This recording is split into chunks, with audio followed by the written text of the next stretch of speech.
mientras me estaba haciendo ilustradoras, en mi subconsciente, eh, todavía no me creía que era ilustradora. Ujú. Entonces empezaba a tener popularidad, la gente me daba su feedback y me compraba las piezas, pero yo decía, pero puedo hacer algo de esto. Pero ese puedo hacer poco a poco se transformó en, ok, soy ilustradora, acéptalo, Ujú. abrázalo y ya deja de ser diseñadora gráfica.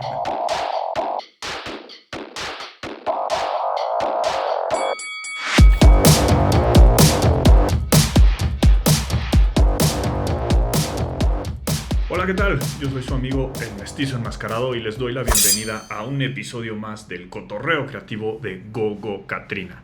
Empezamos esta nueva temporada con una gran invitada, Leslie Molina, una fantástica ilustradora que trabaja un poco en mixed media, desde Venezuela pasando por Panamá, ahora en México, aunque de nuevo otra vez en Panamá.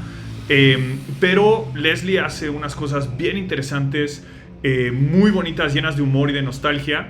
Y en esta primera parte de nuestra plática con ella vamos a hablar un poquito como siempre de su inicio. Pero los invito a poner atención a un poquito cómo Leslie habla de la importancia del ambiente, del ecosistema, el impacto que puede tener en un creador, en cualquier persona, las circunstancias a su alrededor y cómo ciertos momentos pueden ayudarnos a disparar nuestra creatividad. Pero, como siempre, no me crean a mí, escuchen a Leslie y nos volvemos a ver al final. Leslie, bienvenida al Cotorreo Creativo. Muchísimas gracias por estar aquí con nosotros. Es un gusto tenerte. ¿Cómo estás? Muy bien, muy feliz de poder conversar contigo, de conocernos y muy, sí, a la expectativa de ver qué es lo que va a pasar en esta conversación, que no usualmente no estoy expuesta a hacerlo, pero sí, creo que va a estar interesante. A ver qué pasa. Leslie, tú eres una artista visual.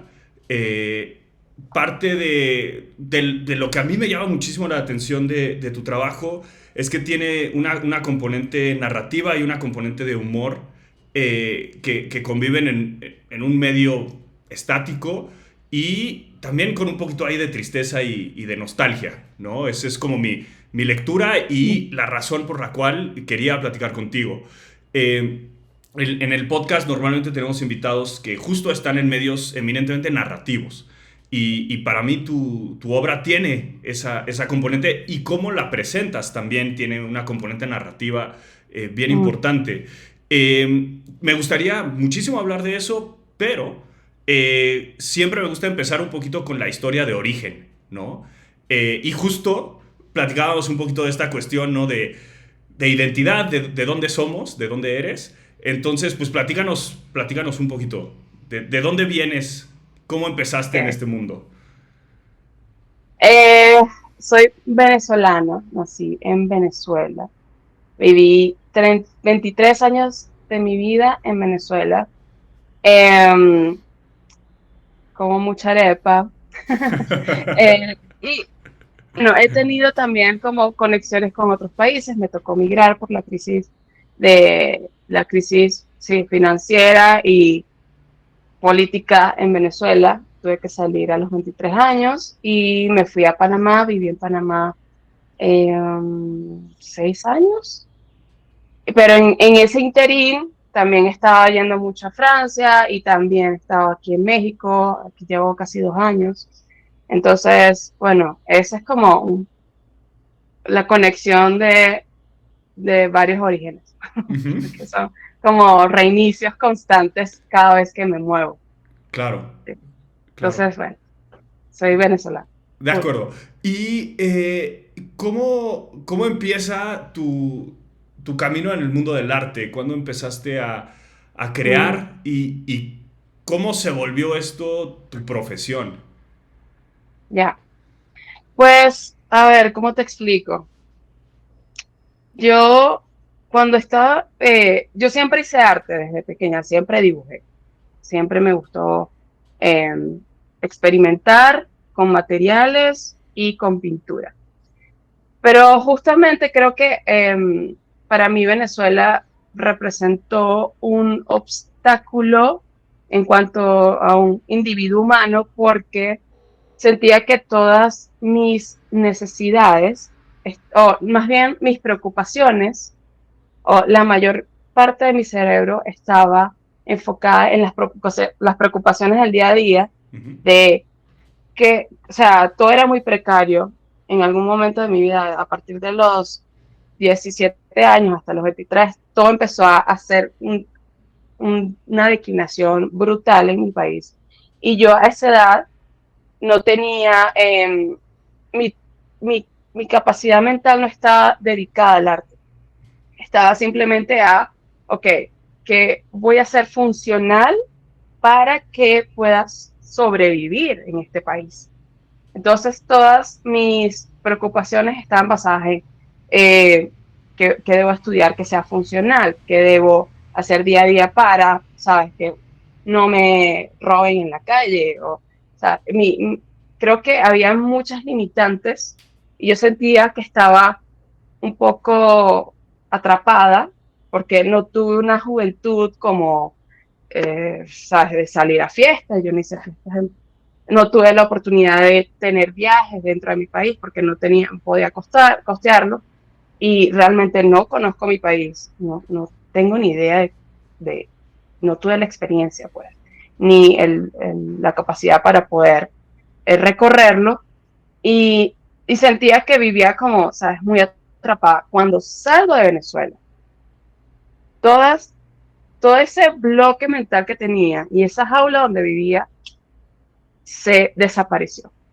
Ujú. Entonces me recibí otro país con otra realidad y realmente allí fue donde yo empecé a ilustrar y a explotar todas mis capacidades en pro del arte. Entonces empecé a drenar todo lo que tenía, ¿sabes? Como muy, lo tenía ahí guardado y empezó a salir a cuando yo llego a Panamá. Empecé a ilustrar todos los días sin parar y empecé a recibir muchos comentarios y reacciones. Y bueno, ahora te quiero comprar un dibujo, ahora, wow, esto me parece magnífico, vamos a exponerlo. Panamá es un lugar muy pequeño comparativamente con México, súper pequeño. Ujú. Y es muy fácil de hacer conocer si estás haciendo algo diferente. Entonces, en Panamá pude explotar mi creatividad y recibir un feedback automático que realmente impulsó mi visión de lo que podría lograr como ilustradora. Pero yo estudié diseño gráfico en Venezuela y me dediqué a hacer diseño gráfico en Panamá por 6 años. O sea, trabajé con un estudio de diseño por 6 años, que fue lo que eh, pagaba las cuentas. Ujú. Y me encanta el diseño gráfico, muy funcional todo, pero no exploro la parte artística. Ujú. Sin filtros, ¿no? O sea, mi filtro, mi interpretación, sin ninguna, o sea, como intervención exterior de un cliente que te diga, ok, por favor usa esta paleta de colores, no me Ujú. gusta esto, o sea, ese proceso como me limitaba mucho, entonces hice la transición de dejar el diseño y convertirme en ilustradora, así más o menos es como el resumen de cómo me convertí en ilustradora. De acuerdo. Hay algo que nunca me va a dejar de sorprender es la cantidad de personas eh, que estudiamos diseño gráfico Mm, como gateway, ¿no? Como punto de entrada a un mm. desarrollo más individual, más creativo, ¿no? Sí, es Hace, que el diseño está cool, claro, es súper, súper cool. es súper bonito. No sé en tu caso, pero en mi caso, para mí fue, o sea, las artes gráficas en general y el diseño gráfico siempre me interesó, siempre me llamó la atención, pero la decisión de estudiar diseño gráfico, yo reconozco que tenía algo que ver con cierto miedo, ¿no? A ver, puedo trabajar como diseñador, ¿no? Mm. Cuando yo estaba en la universidad había quizá una escuela de animación, y pues bueno, pues no hay chamba como animador. Ciertamente cualquier cuestión que tenga que ver con artes visuales, ¿no? Meterme a una escuela de Mm. arte, impensable, de qué voy a vivir, ¿no? Si de por sí entrar a una escuela de diseño Te da gráfico miedo. Miedo. fue todo un tema familiar. En tu caso, ¿era un interés genuino por el diseño gráfico o como yo, era un poquito lo más seguro? Mm. Mis opciones para escoger la carrera, de primero estaba el arte, de segundo estaba arquitectura y de tercero estaba diseño gráfico. Arte, en las universidades necesitan en Venezuela necesitan como o sea, tienes que tener un grado académico Ujú, que yo no tenía, porque ujú. fui muy mala estudiante en bachillerato. Y en arquitectura se necesitaba mucha plata y mi papá me dijo, hell no, no vamos a hacerlo. Y diseño gráfico fue como, bueno, premio de consolación, Ujú. no es tan cara la carrera y me puedo desarrollar creativamente ahí. ¿Cómo decidiste tú estudiar diseño gráfico? Para mí fue un poco un proceso de eliminación. Yo tenía cierta claridad que quería estar en un medio visual, dedicarme a un medio Mm. visual y yo estaba absolutamente fascinado por cómics, por animación y un poquito, otra vez, ante ese miedo de, bueno, no me voy a poder dedicar a los cómics, no me voy a poder dedicar al cine, a la animación, porque es muy difícil y porque, bueno, también había un contexto en mi familia, ¿no? Que me llevaba un poco en esa Estabas, dirección. estabas aquí Aquí en en México. México. Sí, Ok. sí, aquí en México. Y justo diseño gráfico era como la opción donde podía en mi cabeza jugar con esas herramientas, pero Mm. conseguir un trabajo, tener, ¿no?, un salario Mm. decente y demás, que el diseño gráfico es terriblemente mal pagado en México. Pero bueno, esa era un poco mi perspectiva, mi visión. Después mi camino se fue por cosas completamente diferentes, ¿no? Conocí en la carrera, conocí mucho de mí mismo, en lo que soy bueno, lo que realmente me Claro. gusta hacer, ¿no? Y mi camino fue diferente y afortunadamente terminó ahora en lo que estoy, que era mi punto de origen, ¿no? A donde yo quería llegar, pero sí me di una desviada bastante importante. Pero en gran medida era eso, ¿no? Es ese punto medio entre lo que realmente quiero hacer y lo que creo que me va a dar para vivir, ¿no? Fue por ahí. Y es una profesión que respeto muchísimo, que admiro muchísimo y que Claro. uso constantemente. La lógica, el pensamiento de Mm. diseño en términos de Mm. resolución de problemas es súper útil, Sí, ¿no? Constantemente sí. lo uso. Sí, Sí. a mí también me pasa que uso demasiado el diseño gráfico para todo, todo. A veces trato a los clientes de arte como si estuviera haciendo una pieza de diseño gráfico. Eso es un mal hábito que no Sí, debo hacer. sí. Porque ay, cuando ya tengo la pieza y empiezan con, ay, no, pero le puedes cambiar este color, es como, ay, no, Leslie, ¿por qué preguntaste si tenían alguna opinión? O sea, Claro. el arte es muy diferente al diseño. Y a mí Sí. también me pasó que me conocí muchísimo a través de la carrera de diseño gráfico porque yo venía siendo muy mal estudiante, yo Ujú. estudié con mi hermana mayor y estudiamos en el mismo salón y yo recuerdo que yo le pasaba los exámenes y le decía, o sea, si no responden esta vaina, mi papá va a tener que pagar el próximo año. O sea, era como chantaje psicológico y ella me respondía los exámenes o me pasaba las preguntas. Yo no estudiaba, o sea, yo quería crear y nunca me dieron la oportunidad de crear. Y cuando yo entro a la carrera de diseño gráfico, todo en mi vida cambió. O sea, yo dije, wow, soy buena para algo, soy muy buena para algo y realmente conseguí mucha confianza a través del diseño. O sea, me sentía como valorada, Ujú. me sentía que tenía algo que aportar en el bachillerato. No, nunca. Nada más aportaba en las clases de arte que todo el mundo quería estar conmigo si hacíamos una actividad grupal. Que, ay, Claro. bueno, buena, pero en matemática, física, química, no, nadie quería estar conmigo, y yo era como, o sea, me sentía la loser, pues, o sea, como súper mal estudiante, pero realmente sí, con el diseño yo conseguí mi núcleo, pues, Ujú. y claro, también fue como sí, un restart de entender que definitivamente para mí lo creativo y hacer cosas creativas es maravilloso, pues lo que me nutre. Full. Claro, qué bonito. Y es muy bonito ese momento cuando las cosas se alinean, ¿no? Cuando las cosas empiezan a tener sentido y dices, sí, va, aquí hay un camino, aquí hay algo en lo que soy bueno, que para mí tiene sentido, ¿no? Y que la gente a mi alrededor valora, porque también eso es importante, ¿no? Más allá de las Sí, consideraciones económicas, pero saber que lo que hacemos importa, en la medida en lo que importe, es fundamental como seres humanos también. sí, 100%. Y realmente, bueno, solo lo consigues dando tumbos, ¿no? Como exponiéndote a experimentar y,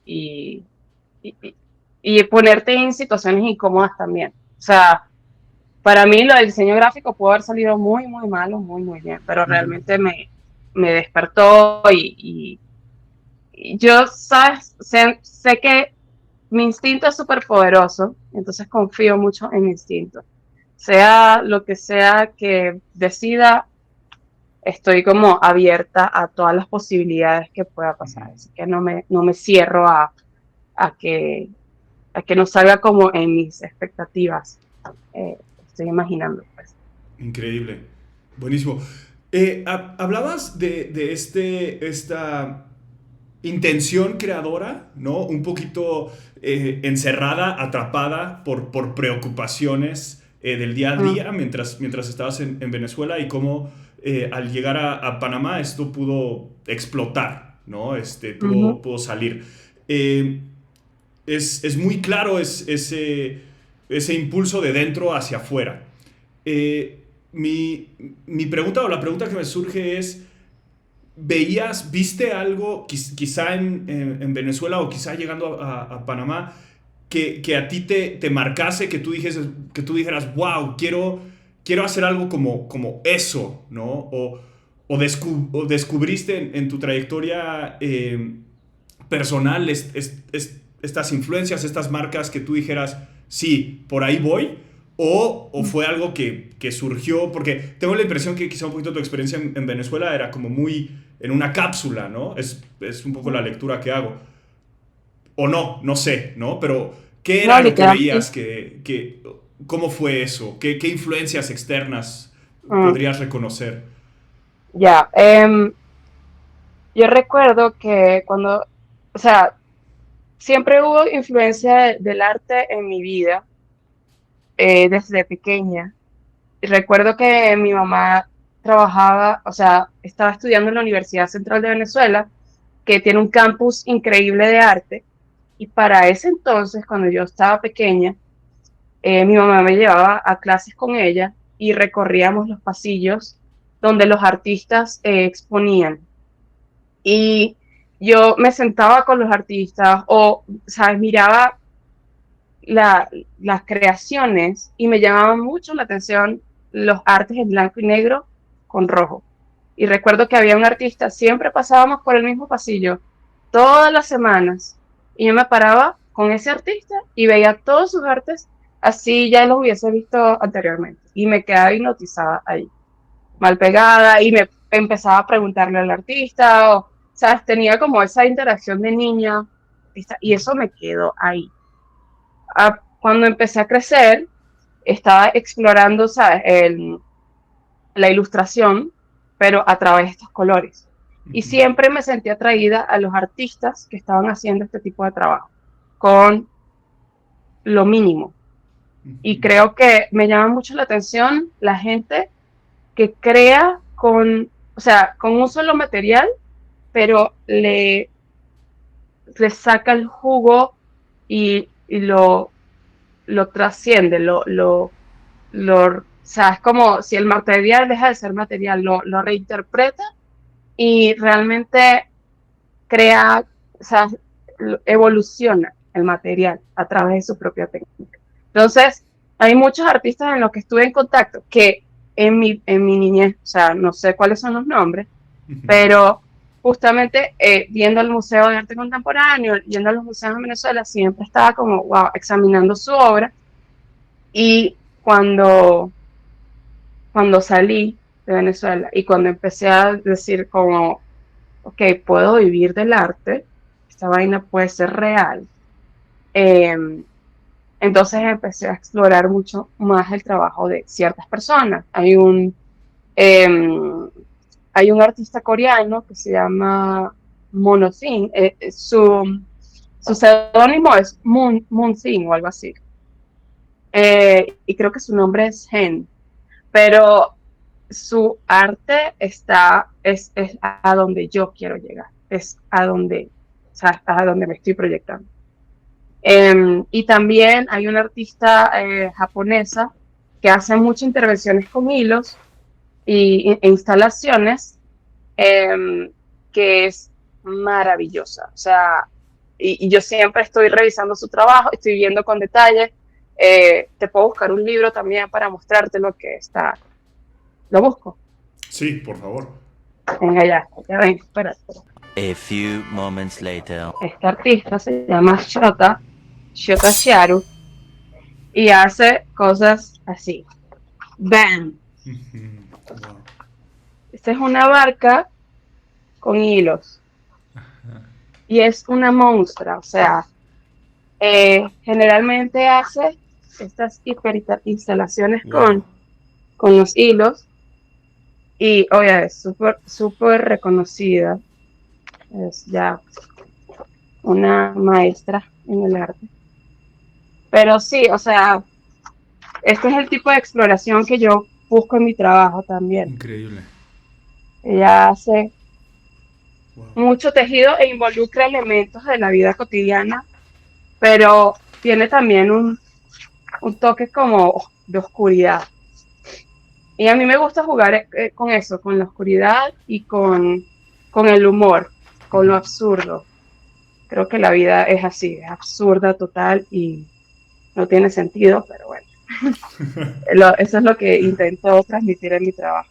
Y cuando veo trabajos que sean de este tipo, que estén, ¿sabes?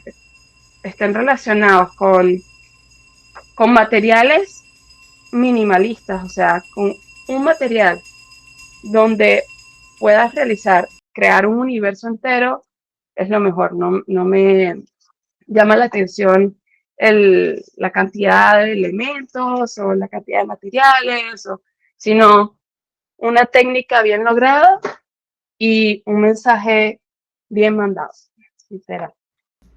Increíble, increíble. Está súper bonito. Mencionaste un par de cosas a las que me gustaría regresar, pero digamos en este recorrido cronológico, eh, para mí, en mi experiencia, es muy evidente hay un cambio generacional, ¿no? Mm, Sin haber hecho las matemáticas de cuántos años tienes, y no importa, pero es muy claro para mí esta percepción que se tiene del arte, de las industrias creativas en general, y un mm, poquito este contexto familiar que a veces puede ser o muy alentador, y eso lo veo sobre todo en creadores más jóvenes, o al contrario, como un punto de resistencia, como un híjole, pero justo no vas a poder vivir del arte, ¿no? Y la importancia del contexto, ¿no? Tu recorrido por ese pasillo en la universidad que te alimentó, una casa llena de arte, una casa llena de libros, pues abres ciertas preguntas y pones ciertos fundamentos para lo que sigue mm. después. ¿Cómo fue para ti ese contexto? ¿Hubo apoyo? ¿Hubo resistencia? Eh, hmm, Nunca recibí resistencia de mi familia, eh, pero fue extraño porque realmente eh, mi papá lo que me decía era que solo estudiara, Ujú. estudia, estudia, yo te apoyo hasta donde pueda. Eh, La verdad, nunca tuve resistencia de ningún tipo, nunca. Hay muchas personas de mi familia que no entienden lo que hago, o Ujú, sea, no lo entienden. Y no saben cómo vivo del arte, ujú. ni se lo imaginan. Creo que de manera generacional hay una gran diferencia, pero nunca me han dicho, o sea, no deberías hacer esto, o sea, Ujú. jamás. De Más acuerdo. bien como que, eh, sí, nunca recibí resistencia, cero, en Qué ese bueno. caso. Gracias, qué bueno, ¿no? Sí, Si no, súper bien. no De estuviera acuerdo. aquí. Claro.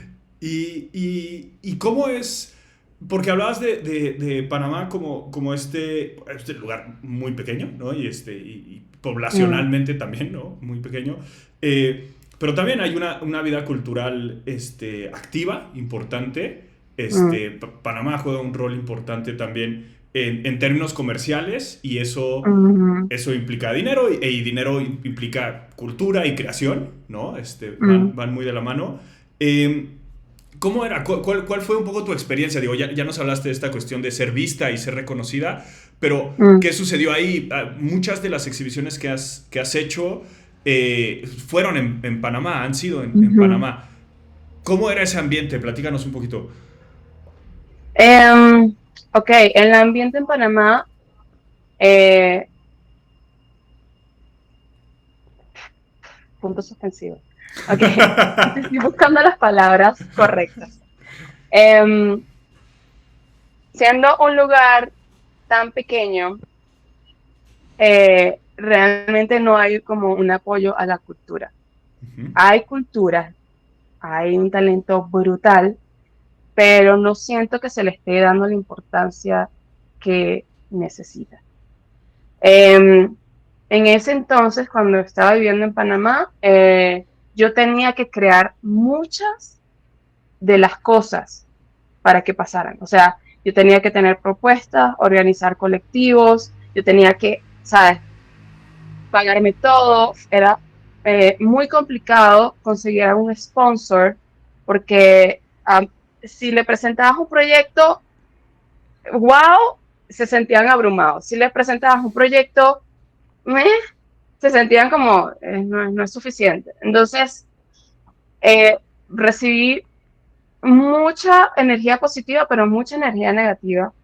No fue fácil realmente llegar a, ¿sabes? A conectar con la gente que creyera en mi trabajo, pero lo logré con algunas personas. Entonces, yo siento que en, en el ambiente, en el ecosistema panameño, hay, hay mucho bloqueo hacia la propuesta artística porque no se entiende mucho el arte y creo que es un país en pañales en muchos ámbitos, que está creciendo vertiginosamente, o sea, va a 1000 por hora, es increíble.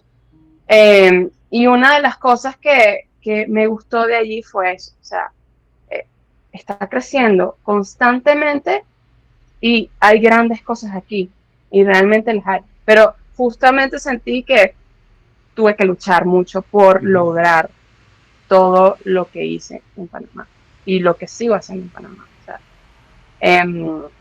realmente no fluyó, pero fluyó con mucho empuje de mí misma y ujú. con la ambición de que yo sé, porque esto es un mantra que yo tengo y a veces está bien y no está mal, es como un mantra ahí,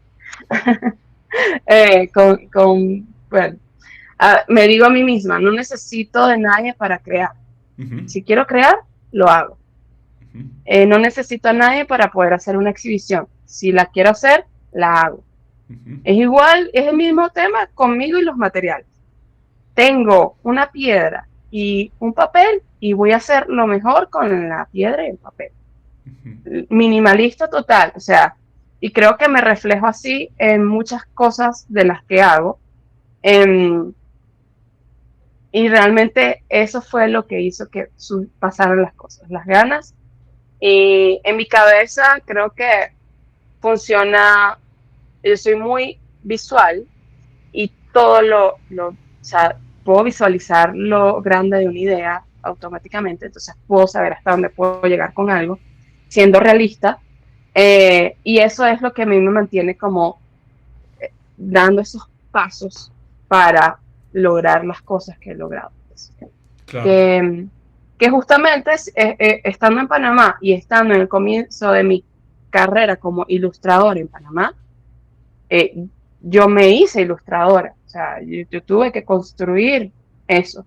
Y mientras me estaba haciendo ilustradoras, en mi subconsciente, eh, todavía no me creía que era ilustradora. Ujú.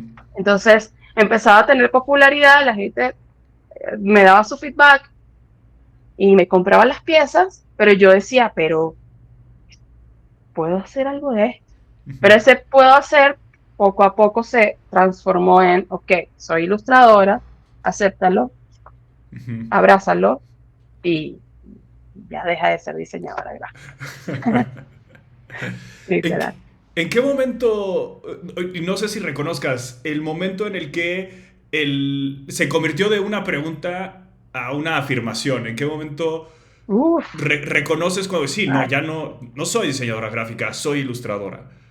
uy, pasaron 5 años para poder yo decir soy ilustradora, de verdad.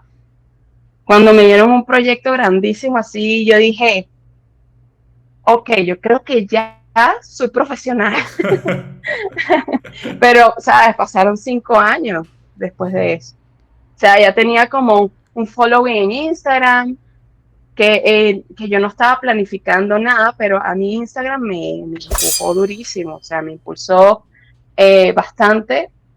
Eh, no sé cómo estará funcionando ahorita, pero para mí Instagram está muriendo. Sí. Pero en ese momento a mí Instagram me funcionó. Ahora es TikTok, así más moderna. In order to create, sometimes you have to destroy. Cut the surface, open it, and let it bleed. Oh, that's a lot. Stop, please stop. Can agree that I fucked it up.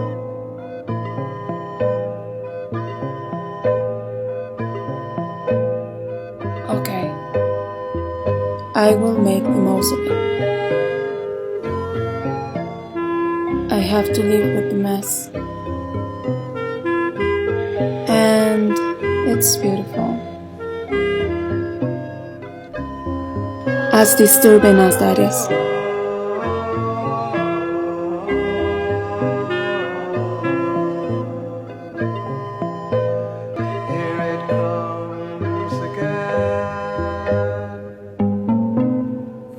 O sea, justamente tenía un following, todavía no me creía que era ilustradora, aunque ilustraba todos los días y me mostraba mi arte y la gente me compraba el arte, pero creo que era un proceso de aceptación interna muy personal, que no tenía nada que ver con la ilustración, era más bien como individuo, tomar la confianza y de decir, ok, soy capaz y tengo todo lo que se necesita para ser un ilustrador.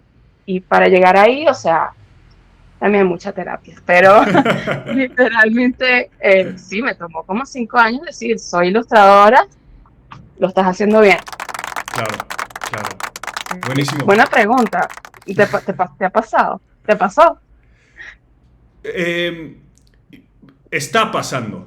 Mm, Creo que hace un par de días tuve una llamada de alguien que vio nuestro trabajo, que vio el trabajo del estudio y quería mm. invitarnos a ser parte de. Y bueno, yo todo lo hago con mis hermanos, somos los tres siempre. Y para mí, desde que los conozco, ellos son creadores, son artistas, me queda claro, y yo cumplo otras funciones, ¿no?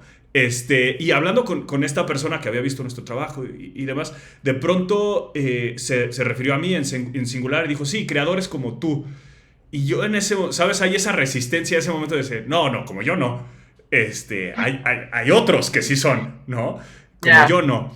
Y terminada la llamada fue, pero a ver, bueno, pues escribo, ¿no? Y produzco y hay un esfuerzo creativo evidente en mi rol. Y todavía hay esa disonancia, ¿no? Un poquito.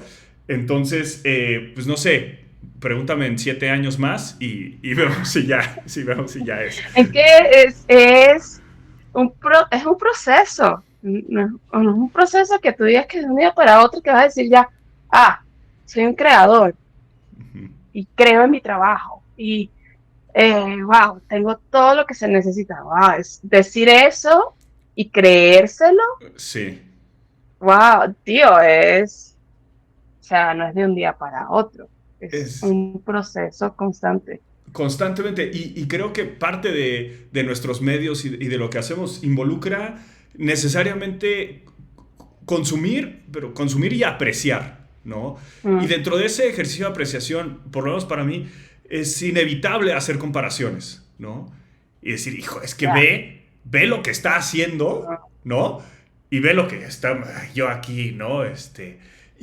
Y además, una cosa que es que no podemos ignorar es que nosotros vemos cómo se hace lo que nosotros hacemos. Vemos todos los errores, vemos todas las manchas, vemos todos los tropiezos. Y lo de allá, lo que vemos es el producto final. Y está precioso, ¿no? Y eso, pues sí, no se equivocaron como yo me equivoqué. No dudan de sí mismos, no lloran en el baño como lloro. O sea, y entonces, bueno, ahí es como difícil meterse en el mismo grupo que esas personas, ¿no? Total, una idealización. Es una idealización. Es como lo que estábamos hablando de. Tienes a un artista que crees que está en ¿sabes? En un pedestal y que es un dios. O sea, hay que desmitificar el arte. Literalmente hay mucha frustración y mucha lucha y constante incomodidad. Y también hay mucho amor, y mucha pasión, y mucha intensidad. Y yo me defino como necia porque sí soy muy necia y cuando tengo una idea la tengo que hacer. Todo lo que sale por mi boca lo tengo que hacer. Todo lo que me imagino que no es fácil tener una idea que te cree una chispa en el pecho. Hay muchas ideas que tengo que son y no me dan la chispa. Pero cuando me dan la chispa, que se me pone el pecho, o sea, se me calienta el pecho, digo, dude, tengo que hacer esta vaina ya, es creer en la idea y es darle la importancia y poner la energía ahí. Claro, no es fácil porque hay demasiadas cosas pasando, hay muchos problemas también, y obviamente uno se pierde de todos esos detalles que nutren a la pieza final cuando no estás en contacto con el artista. Así que creo que esto, lo que estás haciendo, ¿sabes? Desmenuzar al artista y sacarle como todas las propiedades positivas y negativas, o sea, es la realidad de lo que es ser creador. Porque no es solamente... Yo admiro mucha gente, pero yo creo que Shoko Shiaru está loca, güey. O sea, y tuvo una vida darks. Sí. Entonces, hay que ser realistas, pues, full. Completamente, sí, 100%. Y usaste una palabra que para mí, en mi experiencia, es la palabra más importante, que es la necedad. La persistencia es lo que hace toda la diferencia. Hay un montón de ideas allá afuera y hay un montón de maneras de dar luz a esas ideas. Y mi experiencia, mi impresión es que lo más difícil es quedarse con eso, seguir. Porque ahora tú nos decías, ¿no? O sea, yo tuve que hacer que las cosas sucedieran, ¿no? Yo tuve que empujar, yo tuve que... Y mucho de eso no es crear. Mucho de eso no es crear. La experiencia de crear también requiere de muchísima necedad. Pero poder crear, hacer las cosas necesarias para poder crear, que entre el dinero, que haya exhibiciones, que la gente lo vea, son ejercicios de necedad impresionantes. Hay que estar ahí, seguir. en una escala, viendo hacia atrás, en la escala de una vida, 5 años no es tanto. Pero estando dentro de esos 5 años, es eterno, ¿no? Y levantarse durante 5 años diciendo, es que soy diseñadora jugándole a ilustrar, Ujú. es un desgaste tremendo, ¿no? La resistencia, es un deporte de resistencia. Lo más importante es aguantar, o por lo menos esa es mi experiencia. Mm, mm. Sí, estoy totalmente de acuerdo. O sea, ah, es, I mean, es un proceso, todo es, y también creo fielmente que hay que respetar los procesos. Hay que respetar y ser paciente con el proceso. Y eso yo lo respeto muchísimo de mí. El compararse Ujú. está, está allí presente cuando, sabes, no respetas tus procesos. Entonces, creo que el respetar tu proceso, respetar tu fluidez, eh, realmente hace que tú seas, seas más auténtico contigo. Y es también un ejercicio de honestidad full. La necedad está allí, pero que la necedad mm, no me opaque mi proceso. Ujú. Porque realmente sí, yo tengo mucha ambición. No quiero ser multimillonaria, pero quiero poder decir, ok, estar, poder comprar el material que quiera comprar sin pensar en el precio. Ujú. Ese es mi mayor sueño, ¿sabes? Como no pensar, simplemente crear y, y dedicarme a eso. Em, pero ahora perdí el hilo de la porque estaba diciendo, La- ¿sabes? Se me fue. respetar el proceso, la importancia de respetar el proceso.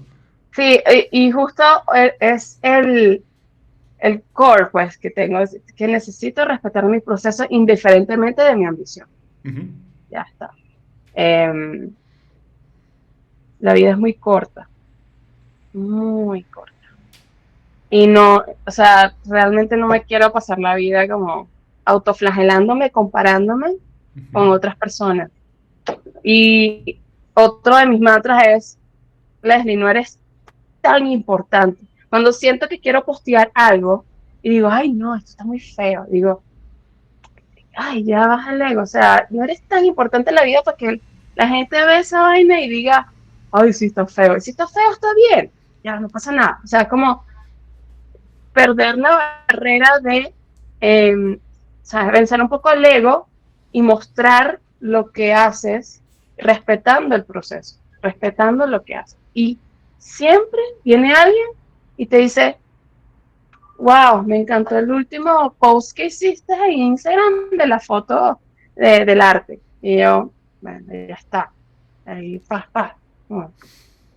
Entonces, creo que la creación para mí está muy conectada con acallar mi ego también. No ponerme limitaciones en cuanto a, eh, sí, en cuanto a qué puedo mostrar y qué no puedo mostrar. Sé hacia dónde me dirijo, confío en mi instinto, pero también tengo que mostrar mis procesos. Hago mucho video y me encanta hacer audiovisuales y muchas de las escenas que filmo o muchas de las tomas que hago es como, es algo horrible, qué fea, no sé qué, pero ¿sabes qué? Va, queda. Y es exponerme constantemente a estar incómoda. Exponerme. Y todo el resultado que ha pasado después de todo lo que hago siempre es positivo, no es negativo. Entonces, es el core, pues, mi core. Para mí, algo que me resulta eh, siempre fascinante cuando hablo con personas, con artistas, es la capacidad de ponerse ahí afuera, Mm, de algo íntimo, personal, ¿no? Un pedacito de sí mismos, ponerlo ahí. La vulnerabilidad, perdón, que eso puede mm, representar. Eh, Y ahora usabas la palabra exponerme, ¿no? Y en gran medida es eso.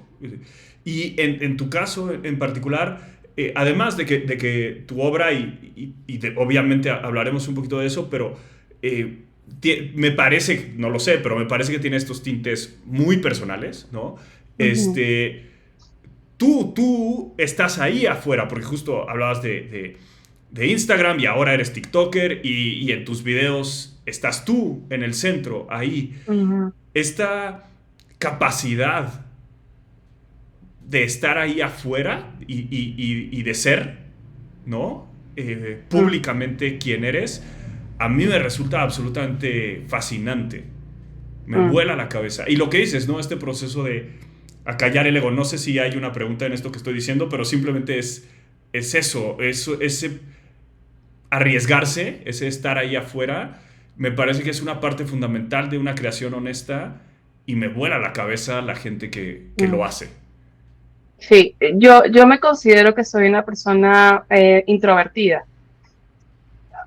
Ahora estoy haciendo muchas transiciones porque esto de exponerme es un ejercicio constante a vencer qué es lo que soy y salir de esa jaulita mental de soy introvertida. Y justamente el proceso también fue muy difícil. La gente ve el resultado final, que es un video de un proceso creativo, pero al principio hay mucha inseguridad, muchísima inseguridad. Entonces, porque estoy confrontando o sea, estoy confrontando a esa Leslie que quiero que haga una transición. Le estoy diciendo, oye, ya no somos introvertidas, o sea, podemos ser otra cosa. Entonces, a través del arte, otra vez de la creación, más bien, a través de la creación, es que yo me expongo a estar en constante incomodidad, porque para mí la incomodidad significa cambios positivos. O exponerme significa lo estamos haciendo bien. Entonces, cualquier cosa que me ponga incómoda, venga, vamos a hacerlo. Porque sí que sé que voy a crecer de eso. Yo desde mi casilla de comodidad no voy a lograr nada. Y eso lo tengo segura. Entonces, para mí la vulnerabilidad también es un superpoder. Y la gente no puede interpretar a veces lo que hago, aún yo, aún yo teniendo una imagen muy clara, porque el arte es muy eh, etéreo. Se puede interpretar de demasiadas maneras y y no ha habido nadie que me diga esto lo hiciste por esto y por esto y por esto. O sea, y yo diga sí, no ha pasado. Entonces, para mí es como un diario donde escribo todas mis cosas personales y las expongo sin que sean interpretadas de manera literal. Y eso, bueno, es un placer, es una maravilla. Qué increíble, qué increíble. Hablando de transiciones y de incomodidad, hablabas hace rato y para volver un poquito al hilo cronológico Mm, de estadías de tiempo en Francia mm. y bueno, y evidentemente ahora estás en México. Eh, ¿Cómo sucedió eso? ¿Por qué Francia, por ir en algún orden, por qué Francia y por qué México después? Mm.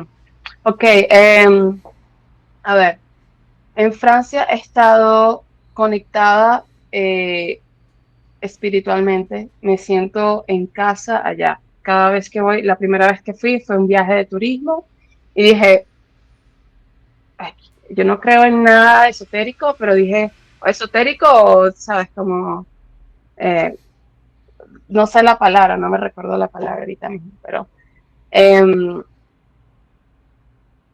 ¿cuál es la palabra? Espera, ¿no la tienes? eh, Metafísico, sí, no espiritual. creo, mm, bueno, no lo sé, porque creo, pero no creo, es como, sí, pero no, sí, pero no. Eh, pero no creo como en el destino. o el destino o en ese tipo de cosas, pero cuando fui a Francia sentí algo muy especial. Y he estado en varios países, pero en Francia me siento como en casa y siento que tengo que hacer algo allí, como si fuera algo místico, pues, Ujú. como si fuera algo del más allá, de otra vida, no sé. Así me siento cada vez que voy a Francia. Entonces, mi propósito, siempre estoy yendo a Francia porque absorbo, me nutro y definitivamente quiero pasar siempre más tiempo y más tiempo. Y cuando salgo es como, o sea, hay algo allí muy especial. No me preguntes qué es, no lo sé. Eh, me siento súper bien y mi enfoque está allí. Ujú. Entonces, eso hace que yo constantemente esté haciendo el target, pum, pum, pum, pum, pum, en Francia. Ujú. ¿Y por qué después México? Pues México no estaba planificado para nada. México fue algo inesperado, muy inesperado, pero, ¿sabes? Típica historia de pandemia. Yo estaba en Panamá en ese entonces y en la pandemia en Panamá fue muy estricta. Todas las reglas que teníamos día a día, o sea, podemos salir las mujeres 2 horas al día, lunes, miércoles y viernes, y los hombres martes y jueves. No había Espérame, ¿qué? interacción. Sí, Cu- ¿Qué? ¿Por género? O sea, sí, sí. ¿qué? Ajá, ajá. Y así estuvimos. Así ¡Wow! estuvimos 7, 8 meses, o sea, hasta más. Fue muy difícil y en ese entonces un amigo mexicano con el que trabajé en Panamá, le chateo, le dijo, ay, no, estoy aquí, whatever, muriéndome de la presión horrible aquí. Y me dice, vente para mi casa. Y yo, bueno, compré el pasaje para el día siguiente y me vine a México por 2 semanas, pero ya me terminé quedando, ¿sabes? O sea, fue como, ok, yo siempre vi a México como sobresaturado de gente, porque Mm, todos los videos que veía de México en YouTube era infinidad, o sea, siempre ponían el centro donde hay un montón de gente los fines de semana y esas imágenes a mí me causaron mucho impacto y a mí no me gustan las cantidades de gente, o sea, cuando hay demasiada gente, no estoy. ujú. Y yo dije, es pandemia, no va a haber nadie en México, no hay turistas, me voy a México, no tengo nada que perder, me vine y no era nada de lo que me imaginé o lo que yo tenía proyectado en mi cabeza. Y ya, aquí estoy. O Mm, sea, cronológicamente fluyó, pero realmente México no estaba planificado.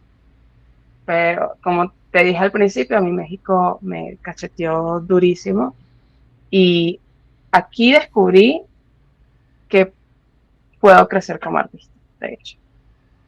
ok, ¿cómo es eso? Eh, Porque justamente estaba trabajando en el estudio de diseño en Panamá. Le digo a mi jefa, me voy de viaje por 2 semanas, vengo a México y me recibe mi amigo en este lugar, Ujú. está lleno de arte, él es artista, lo veo creando, lo veo estaba como hipnotizado cada vez que creaba y yo estaba expuesta a ver su proceso de creación que realmente me ayudó a mí a entender cómo es ser un artista.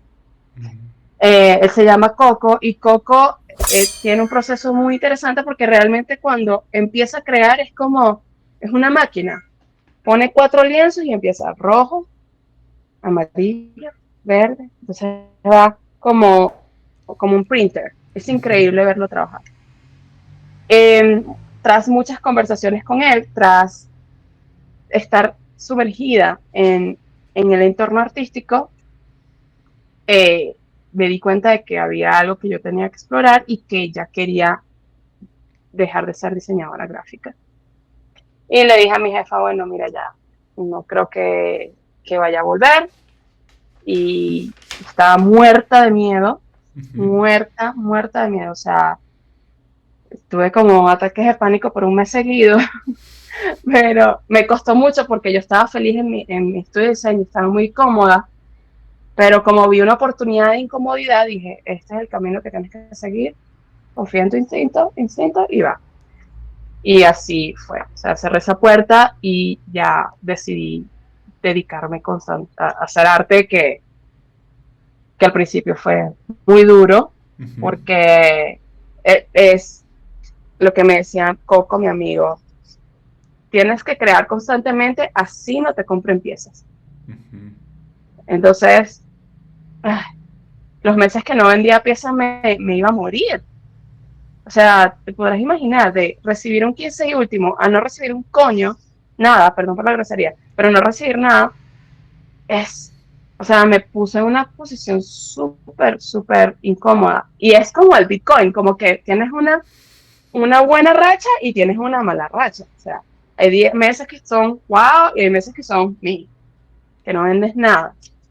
Y es como acostumbrarse a ese sub y baja, Ujú. que tengo ya 2 años en este plan. Ujú. Ya puedo decir, ya me puedo sentir tranquila con ese sub y baja, pero al principio estaba, ay, Leslie, ¿estás segura? Vamos a empezar a buscar trabajo de diseño gráfico porque, Claro, por si a las moscas, ¿no? Por si claro. tenía mucho miedo, full. Pero por eso estoy en México. Pero ahora ya, ahorita regreso a Panamá, voy a estar por 2 meses y luego voy a Francia y voy a estar unos meses allá y luego regreso a México. De acuerdo. Entonces, el Triángulo de las Bermudas.